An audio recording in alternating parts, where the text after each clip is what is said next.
오늘은 네가 여호와를 알리라 라는 제목으로 하나님 말씀 증거하겠습니다. 본문은 이제 하나님이 이스라엘이 불신앙과 반영을 다시 한번 회복시켜 주실 것이라는 내용입니다. 바알을 섬기던 이스라엘 백성으로 하여금 다시 그들의 마음을 돌이키셔서 하나님만 섬기게 하며 하나님께서 이스라엘의 진정한 주인이시고 남편이라는 사실을 알게 하여서 하나님 백성에게 평화와 또 행복을 주실 것이라는 그런 내용을 담고 있습니다. 하나님께서 이 모든 일을 다 하실 것입니다. 이스라엘의 반역이나 또 배반이나 위선이나 무지, 이런 완악함과 대조되는 것을 하나님께서 이스라엘 사람들에게 이루시고 회복시켜 주시겠다고 합니다. 본문에서 이제 가장 중요한 단어가 나라고 하는 단어인데, 여기서 나타나는 나는 하나님을 가리키는 단어입니다. 16절에 그날에 네가 나를 내 남편이라 일컫고 다시는 내 바알이라 일컫지 아니하리라 하는 말씀에서 보듯이 하나님께서는 바알을 섬기는 이스라엘 백성의 그 죄를 꺾으시고 고치시고 진정한 하나님이 이들에게 누구신가를 알려주실 것입니다. 또한 17절에서는 네가 바알들의 이름을 그의 입에서 제거하며 다시는 그의 이름을 기억하여 부르는 일이 없게 하리라 라고 하시는 하나님의 마음과 우리가 마주하게 되지요. 이스라엘 백성의 가장 큰 불신앙이자 지금 이 본문 가운데 하나님을 분노하게 하시는 것은 바로 우상 숭배였습니다. 이것은 그냥 단순히 하나님 외에 이스라엘 사람들이 다른 신을 섬기는 것이 아니라 하나님을 섬기는 것과 동시에 바알 신을 함께 섬기는 혼합 우상 숭배였습니다. 우상을 섬기듯이 하나님을 섬겨서 하나님을 바알처럼 섬기고 또 바알을 하나님처럼 섬겼다는 것입니다. 사랑하는 여러분, 우리가 지난 시간에 나누었듯이 이스라엘 사람들이 바알을 섬겼던 이유가 무엇이었는지 혹시 기억을 하십니까? 이스라엘 사람들이 바로 바알을 섬겼던 이유는 그들의 탐심 때문이었습니다. 여로보암 왕 시대에 북이스라엘이 어느 정도 번영을 누리고 있었고 나라가 어느 정도 안정이 되어 있는 그런 상태였습니다. 이스라엘 사람들은 자기들이 누리고 있는 이 번영과 평안이 어디서부터 오는지 모른 채 그들이 갖고 있는 것들을 다 지키고 또 더 큰 번영을 얻고자 풍요의 신이라고 하는 바알을 섬겼다는 것입니다. 때로는요, 우리가 가져서 득이 될 게 없는 것들이 있습니다. 집에 있다 보면은 간혹 아이들이 저한테 이것저것을 요청하는 경우들이 있습니다. 아이의 요청을 들었을 때 먼저 부모는 내가 이 요청을 아이에게 받아들이면은 아이에게 과연 득이 될 것인지 실이 될 것인지를 판단한 후에 주는 것이 당연하지요. 예를 들어 칼이나 가위 같은 경우에는 이런 것들이 위험한 것이기 때문에 부모가 판단했을 때 이것을 주면은 아이에게 좋지 않겠다. 아이는 달라고 했지만 그 요청을 거절하는 것이 아이한테 좋겠다 싶어서 거절하지요. 때로는요, 별로 위험하지 않고 오히려 좋아 보이는 것도 주지 않을 때가 있습니다. 저희 집에서는 과자나 아이스크림 같은 것들이 이에 해당합니다. 요즘 코로나 시대의 아이들이 집에 있으면서 문제가 되는 것들이 있다고 하는데, 그게 뭐냐면 아이들 비만 문제가 집에서 문제가 되고 있다고 합니다. 아이들이 이제 집에만 있고 활동량이 없고 먹기만 하다 보니까 집에서 계속해서 찌게 되는 거예요. 체력이 약해지고 급속하게 살이 쪄서 걱정이라는 학부모들이 참 많이 있습니다. 저희 아이들도 마찬가지입니다. 집에만 있으니까 계속해서 살이 찝니다. 그래도 과자나 군것질 거리가 있으면은 아이들이 이게 눈에 들어오면 먹고는 싶겠지요. 그래서 눈에 보이면은 아이들이 아직 어린지라 이것을 달라고 요청합니다. 그럼 저는 어떻게 해야 할까요? 아이들이 지금 살이 찌고 비만이 문제가 되는데 이 요청을 받아들여서 아이들에게 과자를 줘야 할까요? 그다지 위험해 보이지 않는 것이라 할지라도 이것을 주지 않는 거예요. 아이들에게 이것이 득이 안 되고 실이라 판단하고 아이들에게 주지 않는 것입니다. 부모 몰래 가져갔다면요, 이것을 오히려 빼앗아서라도 막는 것이지요. 이스라엘 백성도 마찬가지입니다. 성숙한 이스라엘 사람들에게 있어서 그들이 누리고 있는 번영과 풍요는 그들에게 그다지 좋은 게 되지 못했어요. 그들은 자기들이 얻은 곡식을 바알 신이 자기들에게 축복해서 준 건 줄 알았습니다. 그들은 자기들이 벌어들인 재화들을 바알 신이 준 줄 알았어요. 그래서 그 중에서 일부를 취해서 바알 신에게 바쳤어요. 자기들이 더 큰 번영을 누리게 해달라고, 그리고 자기가 가지고 있는 것들을 지켜달라고 바알 신에게 제물을 바쳤습니다. 여러분, 그것들이 하나님으로부터 나오는 건 줄 모르는 미성숙한 상태에 있는데 그것을 가진다 한들 무슨 소용이 있겠습니까? 가졌다면 다시 빼앗아서라도 하나님을 알게 하는 것이 더 낫지 않겠습니까?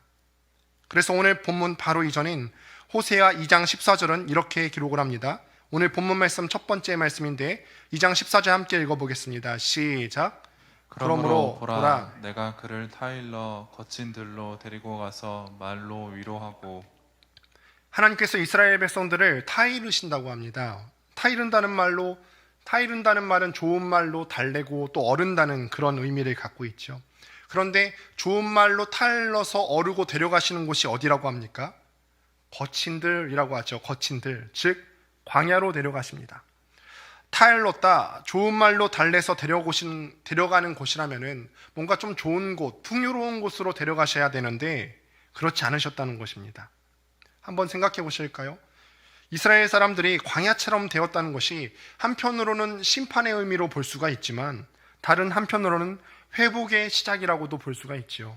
광야는 정말로 말 그대로 아무것도 없는 땅임과 동시에 그렇기에 하나님과 더불어 존재할 수밖에 없고 우리가 다른 것을 의지할 수 없이 오직 하나님 한 분만 의지할 수 있는 환경이 갖춰져 있는 곳입니다. 하나님 한 분 외에는 다른 어떤 것도 의지할 수 없는 땅이 바로 광야이고 그곳이 회복의 땅이 될 수가 있다는 것이죠. 거기서 비로소 하나님을 만날 때 우리의 죽었던 영혼이 다시 한번 살아나는 역사가 일어날 수 있게 된다는 것입니다. 15절 말씀을 제가 한번 읽어보도록 하겠습니다. 거기서 비로소 그의 포도원을 그에게 주고 아굴 골짜기로 소망의 문을 삼아 주리니 그가 거기서 응대하기를 어렸을 때와 애굽 땅에서 올라오던 날과 같이 하리라. 그 광야 땅에서 다시 한번 하나님을 알아가고 하나님을 바로 알 때에야 하나님께서 이스라엘 사람들에게 빼앗았던 그들의 것을 돌려주시겠다고 하시는 겁니다. 그리고 아골 골짜기가 소망의 문이 된다고 하시죠. 아골 골짜기에서 히브리어로 아콜이라고 하는 아골, 이것은요 고통 혹은 환난을 의미하는데 하나님께서는 그 고통과 환난이 있는 죽음의 골짜기, 그것을 소망의 문이 되어주시겠다고 말씀을 하십니다. 우리 한번 생각해 보실까요? 이스라엘 사람들이 그 고통과 환난의 골짜기, 아골 골짜기에 가게 되었던 이유가 무엇일까요? 아골 골짜기 하면은 혹시 떠오르는 이름 없으십니까? 아골 골짜기. 아간이라는 사람이 떠오르죠. 구약에서 아간이라는 사람이 떠오릅니다. 이 지명은 여호수아 7장을 배경으로 하는 내용입니다. 이스라엘 백성들이 가나안 땅에 들어갈 때 이 여리고 성이라는 난공불락의 거대한 성을 코앞에 두고 있었습니다. 가나안 땅 코앞에 있는 초입에 있는 아주 거대한 튼튼한 성이었죠. 그런데 하나님께서 이 성을 이스라엘 사람들에게 정말로 거저 주십니다. 그저 이스라엘 사람들은 하나님께서 시키시는 대로 여리고 성을 돌기만 하면 됐고 고함만 지르면 됐고 나팔만 불면 됐습니다. 그런데 그렇게 했더니 성벽이 무너져 내렸지요. 하나님께서 이스라엘 백성들에 의해서 완전한 승리를 제공하여 주신 것입니다. 그 기세를 몰아서 이스라엘 사람들이 아이성까지 진격을 하게 되죠. 아이성은 여리고성에 비하면 아주 작은 성이었기 때문에 사람들은 생각하기를 모든 백성이 갈 필요가 없다. 그 중에서 2,000명 혹은 3,000명만 선발하여 보내면 넉넉히 승리하여 이길 수 있을 것이다 생각했는데 결과는 완전한 참패였지요. 그 이유가 무엇이었습니까? 아간 한 사람의 범죄 때문이었습니다. 하나님께서 여리고성을 이스라엘 백성들에게 넘길 때 그 성 안에 있는 모든 것들을 온전하게 하나님 앞에 바치라고 하십니다. 여호수아 6장 17절에서 21절 사이에 이 짧은 5절 사이에 무려 5번이나 강조해서 온전하게 하나님께 바치라 라고 말씀을 하십니다. 그런데 아간은요 어떻게 했냐면 시나이산에 아름다운 외투 한 벌과 은 200세겔과 50세겔 되는 금덩이를 보고 이것을 보고 탐심이 생깁니다. 여호수아 7장 21절에서도 이것들을 보고 탐내어 가졌다라고 기록을 합니다. 이 아간의 범죄, 하나님 말씀에 순종하지 않은 것 때문에 이스라엘 공동체 전체가 참혹한 결과를 맞이하게 된 것입니다. 그리고 아간은 그 죄의 결과로 자신은 아골 골짜기에서 돌에 맞아 죽게 되는 사태가 발생을 합니다. 이 일에 대한 기록이 여호수아 7장 26절인데 함께 7장 26절 읽도록 하겠습니다. 시작. 그 위에 돌 무더기를 크게 쌓았더니 오늘까지 있더라.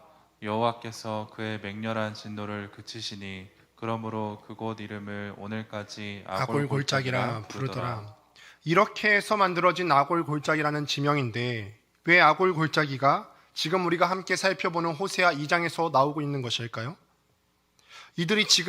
이스라엘 사람들이 지금 바알을 섬기고 우상 숭배를 하고 있는 그 근본이 바로 인간 마음 깊숙이 있는 탐심과 맞닿아 있기 때문입니다.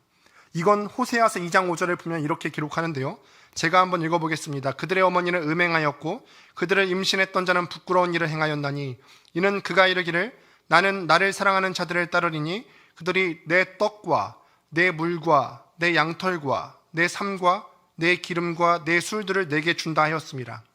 그들이 이런 우상 숭배를 했던 이유가 뭐라고 기록합니까? 내 떡과 내 물과 내 삶과 또 기름과 술들, 그리고 그들이 즐기고 누리고 있는 그런 모든 것들 때문이라고 합니다. 즉 우상 숭배하는 동기, 바알을 섬기는 동기가 무엇이냐면은 탐심으로 시작하는 것이, 이것이 아골골짜기에 아간이 처한 상황과 똑같은 상황이라는 거예요. 팀 켈러 목사님이 쓴 내가 만든 신이라는 책을 보면요, 인간의 마음은 우상을 만드는 공장과 같다고 기록을 합니다. 사람의 마음 속에는 탐심, 욕심이라는 것이 있죠. 무언가 내가 갖고 있지만 더 갖고 싶고 또 더 높은 곳에 이루고 싶은 사람의 불순한 동기들이 우상을 만들어낸다고 얘기합니다. 그래서 골로새서 3장 5절을 보면은 바울은 탐심에 대해서 이렇게 말합니다. 제가 골로새서 3장 5절을 읽어보겠습니다. 그러므로 땅에 있는 지체를 죽이라. 곧 음란과 부정과 사욕과 악한 정욕과 탐심이니 탐심은 우상 숭배니라. 탐심, 인간 마음속에 있는 그 깊은 탐심이 그저 나쁜 정도가 아니라 우상 숭배라고 꼬집어서 이야기하고 있습니다. 대체로 사람들은요, 이 우상에 대해서 생각할 때 아이돌이라고 하면은 눈에 보이는 대상을 떠올리실 겁니다.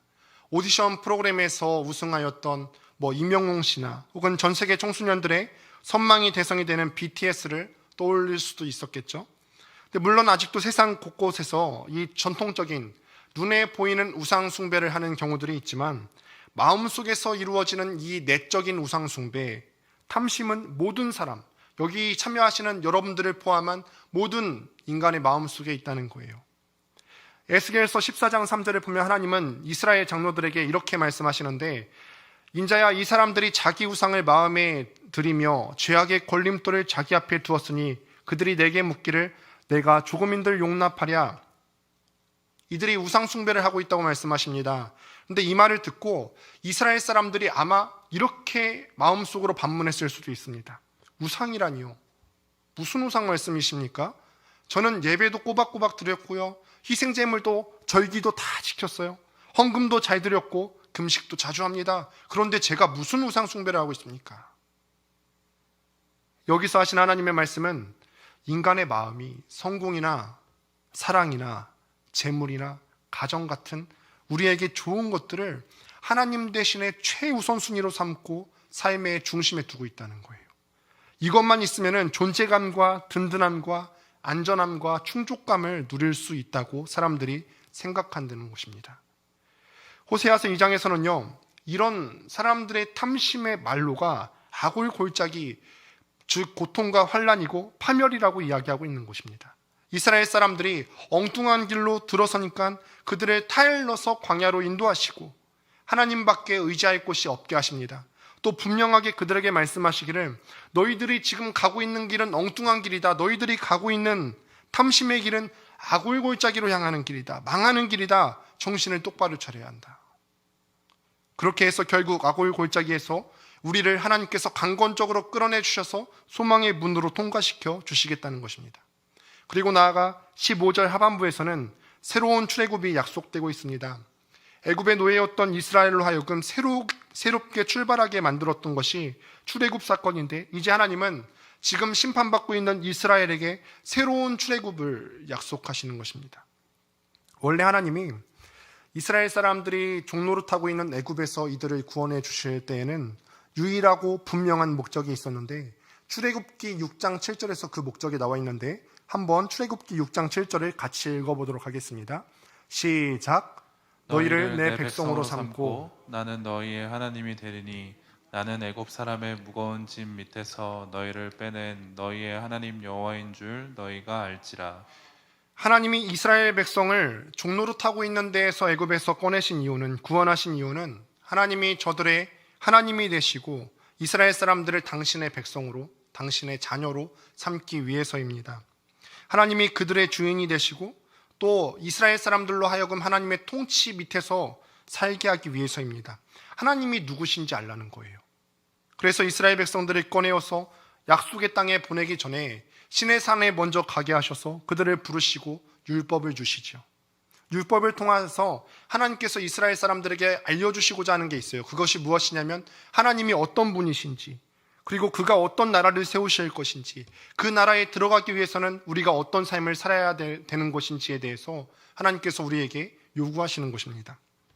그러나 이스라엘 사람들은요, 하나님께서 주신 그 율법 위에서 실패했어요. 율법을 받는 자리에서 하나님의 거룩하심을 알 수 없었던 이스라엘 사람들은 거기에서 계속해서 하나님을 배신하고 또 거절합니다. 여러분, 우리는 누구보다 이 율법, 하나님께서 우리에게 주시는 말씀에 실패하는 거에 있어서 잘 알고 있지 않습니까? 하나님 말씀대로 순종하며 살고자 매 주일마다 말씀 듣고 결단을 하지요. 물질과 명예와 내 마음속에 있는 탐심과 또 음란과 거짓 등 하나님께서 싫어하시는 것들, 우리가 만들어내는 그 바알들, 우리에게 헛된 만족을 주는 이 모든 것들을 끊고 하나님의 자녀답게 살기로 결단합니다. 그래서 내 삶을 통하여서 하나님을 드러내길 원한다면서 기도 제목을 삼습니다. 그러나 지금까지 어떠했습니까? 얼마 못 가서 금방 다짐했다고도 곧 무너져 내리는 연약한 자기 자신의 모습만을 발견하지 않았습니까? 새해를 시작하면서 다짐했던 여러분들의 신앙적인 결단은 어떠하십니까? 오늘이 1월 20일인데요. 새해를 시작한 지 20일 정도밖에 지나지 않았어요. 그런데 새해 첫날 결단했던 신앙의 결심들, 하나님을 알아가고자 했던 그런 결심들이 아직도 지켜지고 있습니까? 얼마 지나지 않았음에도 이미 많은 부분에서 우리가 다짐했던 신앙적인 결단들이 무너져 내린 그런 부분들을 우리 눈으로 목격하고 있지는 않습니까? 우리는요, 이 문제를 하나님이 누구신지 잘 알아서 하나님께 순종하자 이스라엘의 실패를 반복하지 말자는 교훈으로 생각하는데, 호세아서가 내린 대답은 그렇지 않습니다. 이스라엘의 역사 내내 가장 근본적인 문제는 이스라엘 사람들이 하나님을 오해하면서 하나님과 우상, 그들이 만들어낸 신을 분별하지 못하는 데에 있습니다. 하나님은 이 문제에 있어서 너희는 정말 나를 모르는구나, 너희는 정말 무지하구나, 하나님을 아는 지식이 있어야 된다, 꾸짖으시기는 하지만, 그러니까 너희 이제 이것도 하고 저것도 하라는 식으로 해결책을 직접적으로 제시해 주시지는 않고 계십니다. 본문에서 보는 것 같이 호세아 선지자를 통해서 이스라엘 백성들의 잘못을 지적하시면서도 이 문제를 근본적으로 해결하시는 이는 우리의 행동이 아니라, 우리의 어떤 율법 위에 선 우리의 실천적인 것이 아니라 하나님 당신이십니다. 본문으로 한번 돌아가시면은 자세히 살펴보시면 내가라는 말이 얼마나 많이 있는지 한번 찾아보시기를 바랍니다. 내가. 16절부터 23절을 다시 한번 유의해 보시기 바랍니다. 전체 본문에 이르기까지 하나님께서 우리에게 주시는 모든 약속과 모든 선포마다 내가라는 말씀들이 다 들어있습니다. 여기서 내가는요, 가짜신 바알과 다른 나를 증명하는 일을 내가 하겠다, 하나님께서 하시겠다는 거죠. 내가 바알과 어떻게 다른지를 내가 너로 알게 하겠다.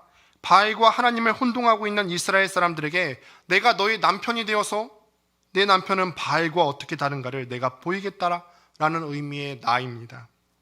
이것이 기독교 신앙의 핵심인 하나님에 대한 지식인 거예요. 하나님은 누구시죠? 우리가 알고 있는 하나님이 누구실까요? 우리는 이미 신약 백성으로서 하나님이 우리를 위하여, 우리를 사랑하셔서 우리를 위해서 독생자 예수 그리스도를 보내주셨다는 사실을 알고 있지요. 하나님이 예수 그리스도를 당신을 나타내시고 설명하신 그 신약의 내용을 우리는 이미 다 성경을 통해서 이루어진 사실들을 통하여서 알고 있습니다. 이런 사실에 비추어 보면 하나님은 이미 구약에서 장차 자기 아들을 보내어서 우리를 구원하실 하나님으로 이스라엘 백성들에게 약속하시고 설득하시는 분으로 드러나 있는 것을 우리가 곳곳에서 찾아볼 수가 있습니다. 본문에 나타난 내가 너희 남편이 될게, 네가 나 하나님 여호와를 알게 될 거야, 너는 내 백성이 될 거야 라는 말씀은 무슨 말씀이냐면 구약에서 계속해서 반복되는 말씀으로서 하나님께서 우리에게 주신 이 말씀을 이행하시겠다는 것입니다. 어떤 약속입니까? 하나님 되신과 또 우리를 사랑하셔서 끝내는 독생자 예수 그리스도를 우리에게 보내주시겠다는 것, 그래서 우리를 당신의 자녀 삼아 주시겠다는 약속입니다. 그리고 이 모든 약속을 하나님이 직접 친히 실현하시겠다고 다시 한번 확증하고 계시는 것입니다. 사람이 만들어낸 신인 바알은 절대 우리에게 줄 수 없는 진짜 사랑, 진짜 평안을 우리에게 주시겠다고 약속하고 계시는 것입니다. 이것을요, 무지한 우리들이 깨닫게 하기 위해서, 하나님이 누구신지 알게 하기 위해서 세계와 역사를 다스리시고 또 움직이고 계시는 거예요.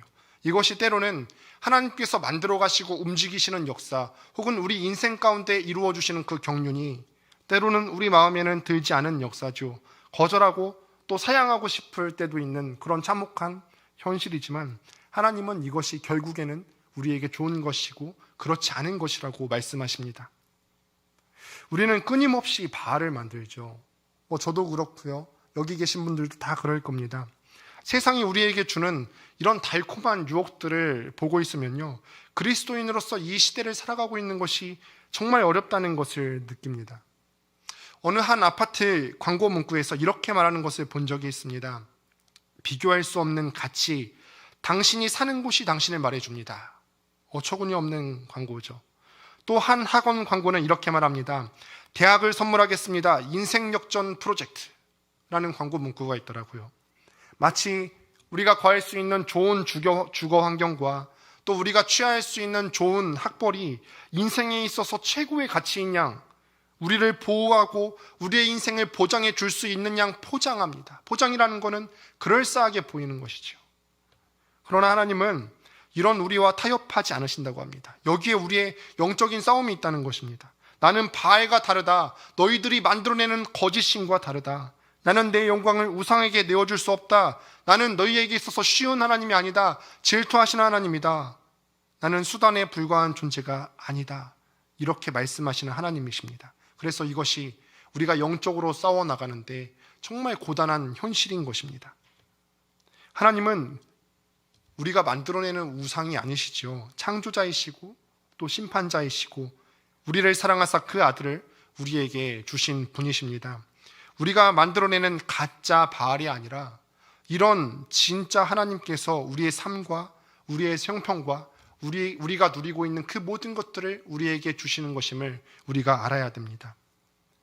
호세아 4장을 보면요, 이렇게 기록합니다. 내 백성이 지식이 없음으로 망하는 도다. 나는 너희가 나 여호와를 알기 원한다 라는 그 하나님의 마음이 계속해서 호세아 4장을 통해서 나타나고 있습니다. 하나님을 제대로 알지 못하면 결국 우리는 어디로 갑니까? 악의 골짜기, 고통과 환난의 골짜기, 죽음의 골짜기로 갈 수밖에 없다는 거예요. 망하는 것입니다. 또한 우리가 할 일이 무엇이냐면 우리뿐만이 아니라 우리의 자녀들도, 다음 세대들도 이런 하나님을 알도록 가르쳐야 하지요. 사사기 2장 10절에 보면은 가나안 땅에 들어간 이후의 일들을 기록하는데, 사사기 2장 10절에 함께 읽어보도록 하겠습니다. 시작. 다 그 조상들에게로 돌아갔고 그 후에 일어난 다른 세대는 여호와를 알지 못하며 여호와께서 이스라엘을 위하여 행하신 일도 알지 못하였더라. 하나님께서는 분명 이스라엘 사람들에게 말씀하셨어요. 너희 자녀들에게 율법을 가르치고 너희들이 나를 알고 있는 것처럼 신앙으로 너희 자녀들을 양육해야 된다 말씀하셨습니다. 그래서 너희 자녀들도 하나님을 아는 지식이 있어야 된다고 그렇게 가르치셨어요. 그런데 사사기 2장 10절에 이들 자녀 세대들을 뭐라고 표현하는지 보이십니까? 다른 세대라고 표현하죠. 다른 세대. 신앙을 계승하는 다음 세대가 아니라 전혀 다른 세대가 되었다는 것입니다. 이들의 부모 세대까지는 하나님을 알고 신앙을 했지만 그들의 자녀 세대가 다음 세대가 되지 않고 다른 세대가 된 까닭이 어디에 있겠습니까? 가정에서 올바른 신앙 교육이 이루어지지 않은 것입니다. 부모들이 자신들이 알고 경험했던 그 하나님을 가르치지 않았기 때문에 하나님을 전혀 모르는 다른 세대로 성장하고 자라났다는 거예요. 그 말로가 어떠하냐면 사사기 2장 15절에 이렇게 기록합니다. 2장 15절 또 한번 같이 읽어보도록 하겠습니다. 시작. 그들이 어디로 가든지 여호와의 손이 그들에게 재앙을 내리시니 곧 여호와께서 말씀하신 것과 같고 여호와께서 그들에게 맹세하신 것과 같아서 그들의 괴로움이 심하였더라. 가정에서 하나님을 배우지 못한 자녀 세대들은 다음 세대로 자라나는 것이 아니라 다른 세대로 자라나서 자기들을 지켜줄 것만 같았던 바알을 만들어 섬겼어요. 그리고 그 말로는 아골 골짜기와 같은 황폐함이고 망하는 길이었습니다. 사랑하는 여러분, 여러분과 또 여러분의 가정이 세상이 만들어내는 바알을 따르는 것이 아니라 탐심을 쫓아 사는 것이 아니라 우리를 사랑하사 우리를 위하여 독생자까지 내어주신 사랑의 하나님을 알게 되기를 축복합니다. 그러기 위해서 가정에서 하나님을 알아가게 되시기를 바랍니다. 여러분들은 부모 세대로서 다 하실 수 있지 않으십니까? 부모는 자식이 잘 되기 위해서라면 무엇이든지 할 각오를 갖고 있지 않으십니까? 그것이 정신적인 수고이든 물질적인 수고이든 내 자녀가 잘 되기 위해서라면 뭐든지 하실 수 있지 않으십니까? 그런데 자녀가 진정으로 잘 되는 것이 무엇인지 생각해 보시기를 바랍니다. 가정 예배는요, 여러분들이 가정에서 드리는 하나님을 알아가는 그 가정 예배는 그 큰 첫걸음이 될 것입니다. 자녀들의 영혼의 영원한 복을 위하여서, 또 우리 가정이 하나님께서 주시는 포도원을 누리기 위하여서, 또 세상이 주는 이 바알의 탐심과 유혹으로부터 내 자녀들과 나를 지키기 위해서, 그리고 우리가 올바르게 하나님을 알고 신앙하기 위해서 가정에서 시간을 정해 예배의 자리를 세우시고 또 하나님을 알아가게 되시기를 주님의 이름으로 축원드립니다.